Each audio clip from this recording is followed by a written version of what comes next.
믿을 수 없는 일이 벌어졌습니다. 저는 평생 한국이라는 나라를 아프리카 변방의 토착 부족처럼 여기며 살아왔습니다.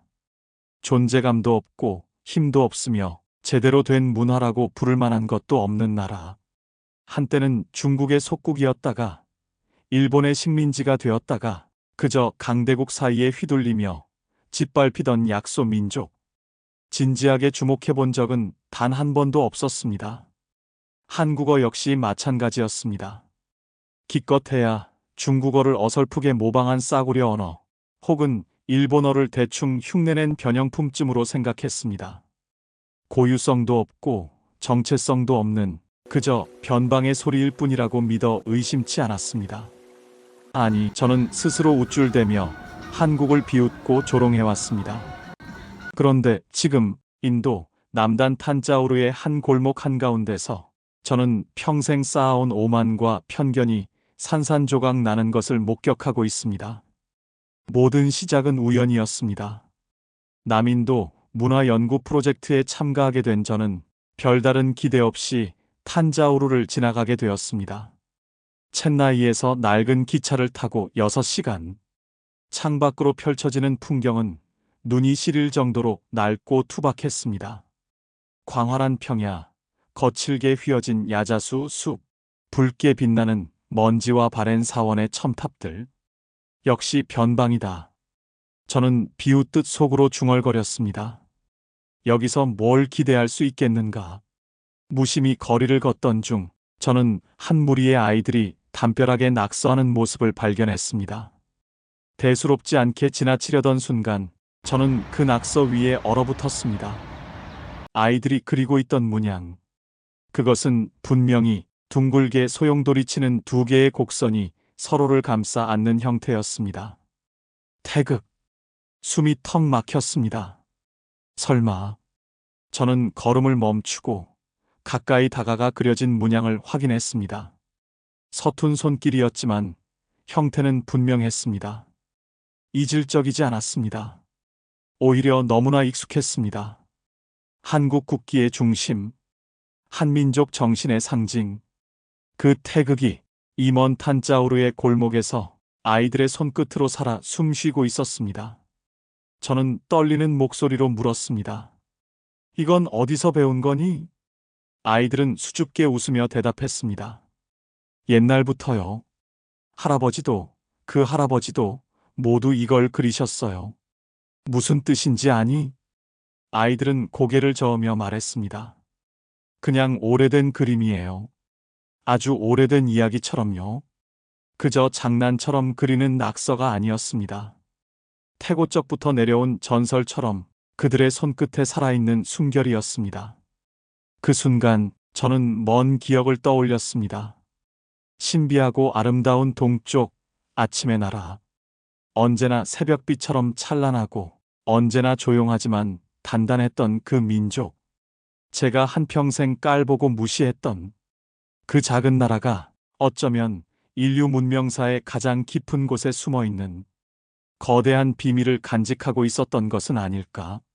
가슴 깊은 곳에서 알 수 없는 떨림이 일었습니다. 탄자우르의 하늘은 붉게 타오르고 있었습니다. 그 아래 아이들의 낙서는 마치 새벽을 여는 신호처럼 조용히 그러나 힘차게 퍼지고 있었습니다. 저는 발걸음을 멈춘 채 아이들이 그린 태극 문양을 한참이나 바라보았습니다. 작고 서툰 선들이었지만 그 안에는 설명할 수 없는 깊은 울림이 있었습니다. 이건 단순한 우연이 아닐지도 모른다. 마음 한편에서 그렇게 속삭이는 소리를 애써 외면할 수 없었습니다. 탄자우르는 남인도 타밀나두주의 심장부에 자리 잡은 도시입니다. 한때 촐라 왕조의 수도였고 수백 년 동안 인도 남부에서 가장 찬란한 문명을 꽃피운 곳이었습니다. 그러나 지금은 인도의 수많은 소도시 중 하나로 사람들의 기억 속에서조차 조금씩 잊혀져 가고 있었습니다. 하지만 무언가 남아있다. 본능이 말하고 있었습니다. 저는 그날부터 탄자우르 구석구석을 누비기 시작했습니다. 구불구불한 골목길, 낡은 시장, 허름한 사원들, 사람들이 드나드는 작은 찻집까지. 발길 닿는 곳마다 태극 문양은 아니지만 어딘지 모를 낯익은 기운이 감돌았습니다. 특히 탄자우르 대사원, 브리아디스와라 사원은 단순한 건축물을 넘어 이 땅이 품고 있는 깊은 역사를 속삭이는 듯 했습니다. 사원에 들어서자 어린 승려들이 종종 걸음으로 지나가며 무언가를 외치고 있었습니다. 언뜻 들으면 타밀어였습니다. 그러나 이상하게도 그들의 발음은 심장 깊숙한 곳을 건드렸습니다. 엄마, 아빠, 나, 니너. 처음에는 기분 탓이라고 생각했습니다. 하지만 여러 번 반복해서 들으니 도저히 무시할 수 없었습니다. 그들의 일상 속 말들이 내가 아는 한국어와 너무도 닮아 있었던 것입니다. 이건 대체 어떻게 된 일이지? 저는 탄자우르 대학 부근의 작은 도서관을 찾아갔습니다. 그리고 그곳에서 뜻밖의 이야기를 듣게 되었습니다. 여기 사람들 아주 오래전부터 허황옥이라는 이름을 알고 있습니다. 도서관의 노 교수는 낡은 안경 너머로 저를 바라보며 말했습니다. 허황옥요? 그래요. 이곳에서는 슈리라트나라는 이름으로 전해지기도 했지요. 한때 동쪽 신비하고 아름다운 아침의 나라로 떠난 성스러운 여인, 그런 이야기가 아주 오래전부터 내려오고 있습니다. 저는 온몸이 떨렸습니다. 허황옥, 삼국유사에 기록된 수로왕의 왕비, 바다를 건너온 아유타국의 공주. 하지만 학계에서는 그녀의 실존 여부조차 확실치 않은 인물, 그런 인물이 이곳 탄자우르에서 전설처럼 전해지고 있다니. 혹시 그 허황옥이 한국과 연관이 있습니까? 조심스레 물은 저에게 노 교수는 미소 지으며 말했습니다. 그건 당신이 연구해봐야 할 문제겠지요. 그날 밤 저는 숙소로 돌아오자마자 허황옥에 대한 기록을 뒤지기 시작했습니다. 아유타국? 북인도? 아니다. 타밀나두, 이곳 탄자우르. 점점 연결고리가 보이기 시작했습니다. 허황옥은 단순한 전설의 여인이 아니었습니다. 그녀는 실존했을 가능성이 높은 인물이었고, 무엇보다도 동쪽 아침의 나라로 불리는 한국과 이 땅을 잇는 가교였을지도 모른다는 생각이 들었습니다. 그리고 더 놀라운 사실은 그녀가 한국으로 향했던 이유가 단순한 결혼 때문이 아니라 불교를 통한 정신적 교류를 위해서였다는 설이었습니다.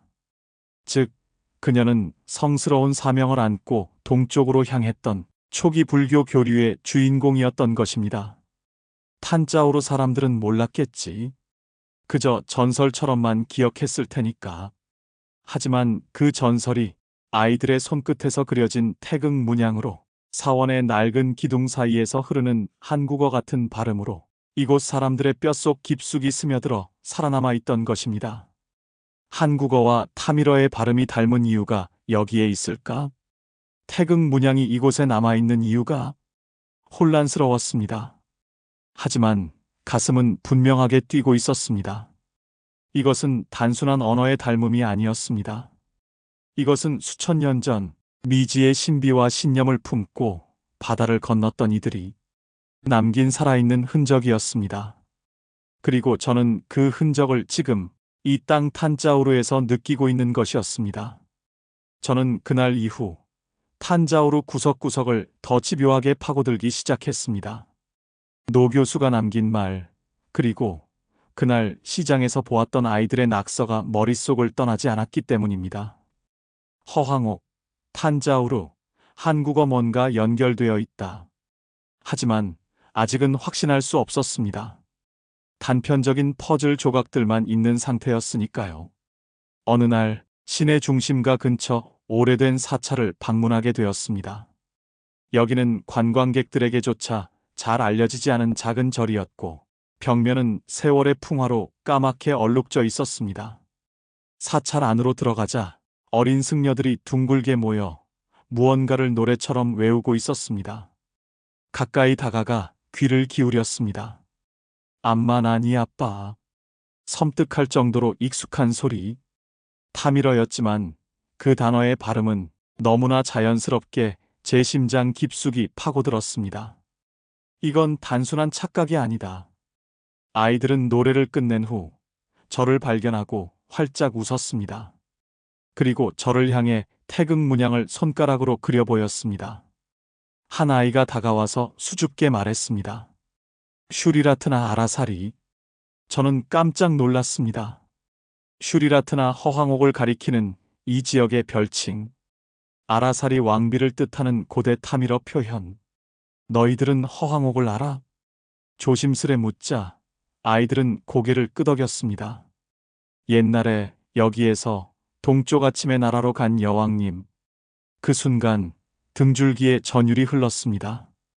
아이들이 아는 이야기는 짧았지만 그 안에는 숨겨진 진실의 파편이 살아 있었습니다. 저는 다시 도서관으로 달려갔습니다. 이번에는 오래된 지역 설화나 민담을 찾기로 했습니다. 몇 시간 동안 먼지 쌓인 고문서를 뒤적이던 끝에 한 구석에 처박혀 있던 작은 기록을 발견했습니다. 슈리라트나 동쪽 아침의 나라로 떠난 여왕. 그녀는 뱃길을 열었고 그 후로 사람들은 물건을 교환했으며 언어를 나누었으며 신의 가르침을 전했다. 짧은 문장이었지만 저는 숨을 멈췄습니다. 물건을 교환했다 문화 교류, 언어를 나누었다 언어적 유사성, 신의 가르침 불교 전파, 모든 퍼즐 조각이 하나로 맞춰지고 있었습니다. 탄자우르에 남아있는 작은 사찰과 작은 골목길, 그곳에서 만나는 사람들, 아이들의 소박한 놀이, 노인들의 오래된 노래들, 그 모든 곳에 묘하게도 한국어와 닮은 발음이 숨어 있었습니다. 아마도 저는 가설을 세웠습니다. 삼국시대 허황옥이 탄자우르에서 동쪽으로 건너간 이후 한국과 탄자우르는 불교와 함께 끊임없이 교류했을 것입니다. 그 과정에서 일부 발음, 일부 풍습, 일부 정신은 이곳에 남겨졌을 것입니다. 시간이 흐르고 흘러 본래의 의미는 잊혀졌지만 형태만은 아이들의 입을 통해 벽에 그려진 문양을 통해 조용히 이어져 온 것이었습니다. 탄자우르 시내 한복판 작은 찻집에 앉아 저는 현지 노인과 대화를 나누었습니다. 슈리라트나를 아십니까? 노인은 허허 웃으며 말했습니다. 우리 할머니가 이야기해 주셨지. 신비한 나라에서 온 여왕. 그분 덕분에 우리 마을이 복을 받았다고. 그 신비한 나라란? 해가 가장 먼저 뜨는 동쪽 나라. 아침의 나라. 저는 다시 한번 숨을 삼켰습니다. 신비하고 아름다운 동쪽 아침의 나라. 그것은 분명 한국을 가리키고 있었습니다. 탄자우루. 수천 년 전 이름 없는 작은 땅. 그러나 이곳은 분명히 한 민족과 아주 오래전부터 알 수 없는 끈으로 이어져 있었습니다. 그것은 단순한 전설이 아니었습니다. 그것은 아직도 아이들의 손끝에서, 사원의 회랑 속에서, 거리의 낡은 노랫가락 속에서 숨쉬고 있었습니다. 그리고 저는 깨달았습니다. 나는 지금 세상의 어느 누구도 알지 못한 채 흘려보낸 숨겨진 진실을 찾아낸 것이었습니다. 저는 깨달았습니다. 탄자우루, 이 작은 도시는 단순히 과거의 유물이 아니었습니다. 여기는 잊힌 진실을 간직한 거대한 서사시의 무대였습니다. 탄자우루 거리 곳곳에 숨어있던 무언가. 아이들이 태극 문양을 낙서하며 웃던 그 장면. 사원의 오래된 골목에서 들려오던 한국어처럼 느껴지는 타밀어의 울림. 그리고 노인들의 입에서 자연스럽게 흘러나온 아침의 나라라는 고백. 이 모든 것들은 우연이 아니었습니다. 저는 이제 확신할 수 있었습니다. 탄자우르는 수천 년 전 동쪽의 신비하고 아름다운 아침의 나라, 한국과 끊어진 적 없는 보이지 않는 다리로 연결되어 있었던 것입니다. 그날 밤, 저는 숙소로 돌아와 노트북을 펼쳤습니다. 손가락이 떨려 제대로 타자를 칠 수 없을 정도였습니다. 허황옥, 탄자우루, 삼국시대 교류, 한국어와 타밀어의 유사성. 검색을 거듭할수록 퍼즐 조각들이 또렷이 맞아들어갔습니다. 허황옥은 타밀나두 지역, 특히 카냐쿠마리 근처 출신으로 추정되었습니다. 그녀가 한국으로 건너간 이후 한국과 남인도는 보이지 않는 문화적 실크로드를 열었습니다. 불교의 전파만이 아니었습니다. 생활 습관, 발성법, 정신문화, 모든 것이 천천히, 그러나 꾸준히 서로의 심장을 스치고 있었습니다. 시간이 흐르면서 탄자우르는 한국 문화의 깊은 영향 아래서 변해갔던 것입니다. 발음이 닮아있던 것도, 태극 문양이 아이들 낙서에 살아있던 것도, 그 모든 것은 긴 세월을 견디며 이어진 생생한 흔적이었습니다. 아니, 말이 되지 않아. 처음엔 저도 부정하고 싶었습니다. 세계 최고의 학부, 세계 최고의 논문, 서구 중심의 시각에서 본 인류 문명사가 다르게 말하고 있었으니까요. 이런 작은 나라가 어떻게 수천 년 전부터 타민족에게 문화를 전할 수 있었단 말인가? 하지만 제 안에 무언가가 거부할 수 없이 외치고 있었습니다. 내가 지금 보고 있는 것이 진짜다. 내가 지금 느끼는 것이 진실이다. 다음 날, 저는 일부러 더 깊숙한 지역 마을로 향했습니다. 탄자우르 외곽, 오지에 가까운 작은 마을. 사람들은 모두 맨발이었고, 오래된 오두막들이 들쑥날쑥하게 이어져 있었습니다. 그런데 그곳에서도 마찬가지였습니다. 허름한 사원의 외벽에 아이들이 연필로 그린 듯한 서툰 태극 문양, 마을 어귀의 노파가 불러주던 고요한 자장가. 그 멜로디와 운율은 한국의 오래된 민요와 놀라울 정도로 비슷했습니다. 엄마, 니, 아빠. 짧은 단어들이지만 그 울림은 분명히 한민족의 순결과 맞닿아 있었습니다. 저는 결국 고개를 숙일 수밖에 없었습니다. 나는 몰랐다. 나는 이 진실을 외면해왔다. 한국, 신비하고 아름다운 동쪽, 아침의 나라. 그 작은 나라가 수천 년 전에 이미 세계를 향해 손을 내밀고 있었다는 사실을. 그들은 제국도 아니었고 침략자도 아니었으며 세계를 지배하려는 탐욕의 눈먼 존재들도 아니었습니다. 그저 조용히, 묵묵히 자신들이 가진 고귀한 정신과 문화를 먼 타국 땅에까지 전하고 있었던 것이었습니다. 탄자우루. 그곳은 단순한 인도의 한 지역이 아니었습니다. 그것은 한국이라는 이름 없는 문명에 숨겨진 흔적이 남은 숨쉬는 증거였습니다. 저는 벅찬 심정으로 탄자우루를 바라보았습니다. 낡은 거리, 꺼져가는 등불, 비포장된 길. 하지만 그 모든 것들은 세계 그 어디보다도 고귀하고 빛나는 유산을 간직하고 있었습니다. 한국.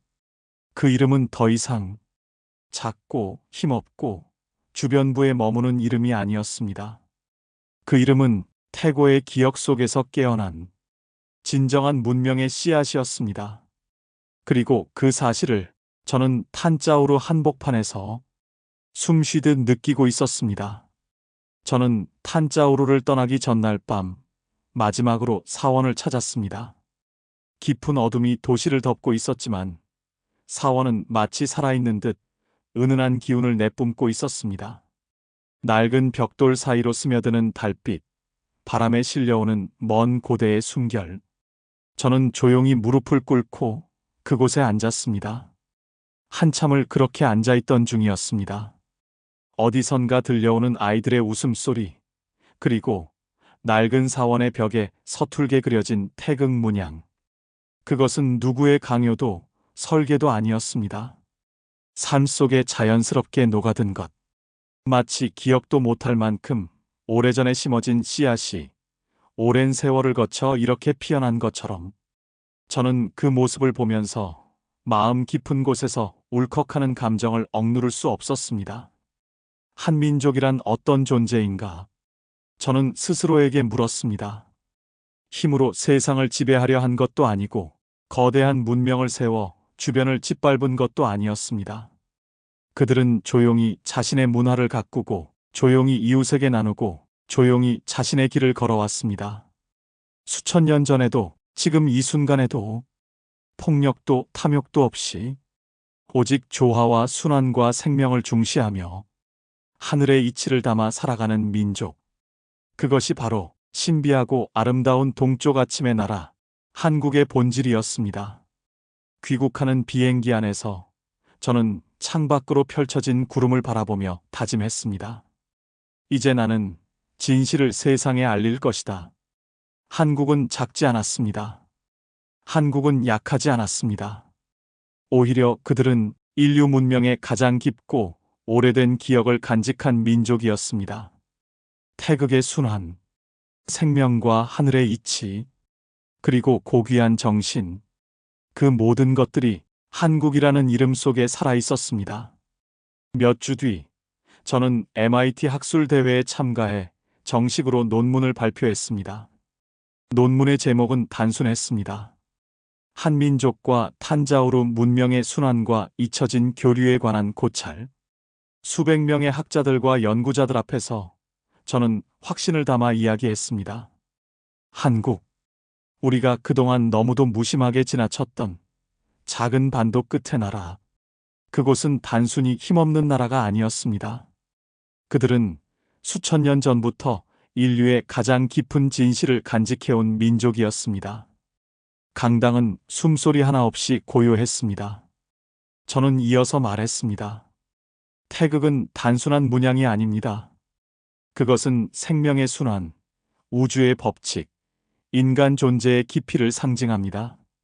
그리고 한국은 그 태극의 정신을 품은 민족입니다. 학자들은 놀란 눈으로 저를 바라보았습니다. 탄자오르에서 저는 그 흔적을 보았습니다. 그리고 깨달았습니다. 우리가 배워야 할 문명은 단순히 거대한 제국의 역사가 아니라 이 작은 나라가 수천 년 동안 이어온 조화와 생명의 역사라는 것을. 강연이 끝난 뒤 한 젊은 연구자가 다가와 물었습니다. 교수님, 정말로 한국이 인류 문명사의 중심이 될 수 있습니까? 저는 웃으며 대답했습니다. 중심이 되는 것이 아니라 이미 중심이었습니다. 우리가 그것을 몰랐을 뿐입니다. 이제는 겸허히 배워야 할 시간입니다. 그날 이후 저는 기존의 연구 방향을 모두 수정했습니다. 한국어와 타밀어의 발음 유사성, 삼국시대와 남인도 문화교류, 허황옥의 실존 가능성, 그리고 탄자오르의 남은 문화적 흔적들, 모든 것들이 하나의 거대한 흐름 속에서 자연스럽게 연결되고 있었습니다. 한국, 그곳은 단순한 나라가 아니었습니다. 그곳은 인류가 잊고 있었던 가장 순수하고 가장 고귀한 기억의 저장소였습니다. 늦은 밤, 저는 연구실 창밖으로 쏟아지는 별빛을 바라보며 조용히 한마디를 중얼거렸습니다. 감사합니다. 한국이라는 이름을 지켜온 모든 이들에게. 그리고 그 목소리는 먼 하늘 어딘가로 퍼져나갔습니다. 마치 1000년 전 탄자오르 사원의 태극 문양이 조용히 그러나 끈질기게 숨쉬며 지금까지 살아남았던 것처럼. 몇 달이 흐른 뒤였습니다. MIT 캠퍼스에 초겨울에 찬 바람이 불어오던 어느 날, 저는 강의가 끝난 뒤 조용히 연구실로 향했습니다. 책상 위에는 탄자오르에서 가져온 작은 태극 문양의 돌 조각이 여전히 놓여 있었습니다. 그 돌을 바라보며 저는 조용히 생각에 잠겼습니다. 탄자오르의 사원에서 느꼈던 그 경외, 아이들의 무심한 손끝에서 태어난 태극의 낙서, 낡은 시장 골목에서 들었던 낯설고도 익숙한 타밀어의 어휘들, 그 모든 조각들이 저에게 말하고 있었습니다. 모든 것은 이어져 있다. 과거와 현재, 동쪽과 서쪽, 이 땅과 저 하늘, 시간을 초월해 이어지는 거대한 순환, 그리고 그 순환의 중심에 신비롭고 아름다운 동쪽 아침의 나라, 한국이 서 있었습니다. 얼마 지나지 않아 저는 다시 새로운 연구 프로젝트를 시작했습니다. 주제는 21세기 이후 인류 문명사의 재구성, 한국의 문화적 기원과 그 확장. 수십 명의 젊은 연구자들과 함께 우리는 한글의 과학성과 타밀어의 발음 구조, 삼국시대 이후 한국과 남인도 지역 간의 문화적 유사성, 그리고 태극 사상의 보편적 의미를 하나하나 퍼즐처럼 맞춰가기 시작했습니다. 모든 연구의 방향은 단 하나였습니다. 숨겨진 진실을 밝히자. 오랜 세월 동안 가려져 있던 그 위대한 영혼을 세상에 드러내자. 밤늦은 시간, 연구실의 창가에 서서 저는 하늘을 올려다보았습니다. 검푸른 밤하늘 한가운데 빛나는 별 하나가 유난히 눈에 띄었습니다. 그 별은 마치 수천 년 전 동쪽의 작은 반도에서 출발해 조용히 그러나 끈질기게 세계를 비춰온 한국의 모습을 닮아 있었습니다. 여전히 작지만 누구보다 강하다. 조용하지만 누구보다 깊다. 저는 그렇게 생각하며 조용히 미소를 지었습니다. 그리고 저는 확신했습니다. 앞으로 50년, 100년, 아니 1000년이 지나더라도 인류는 반드시 다시 돌아보게 될 것입니다. 한국. 그들은 단지 생존한 민족이 아니었습니다. 그들은 역사를 잊지 않았던 민족이었습니다. 그들은 자신을 잃지 않았던 민족이었습니다. 아마도 먼 훗날 어느 누군가가 인류의 역사를 다시 쓸 때 그 첫 문장은 이렇게 시작될지도 모릅니다. 한 작은 나라가 있었다. 작고도 위대한 나라, 태극의 숨결을 품고 하늘의 질서를 가슴에 새긴 신비롭고 아름다운 동쪽 아침의 나라가 있었다. 그곳에서 인류는 다시 시작되었다. 그리고 만약 오늘 이 이야기가 당신의 마음을 조금이라도 울렸다면 조용히 그러나 힘있게 구독과 좋아요를 눌러주세요. 우리가 잊고 있었던 진짜 이야기, 가장 오래된 미래를 함께 밝혀나갑시다. 감사합니다.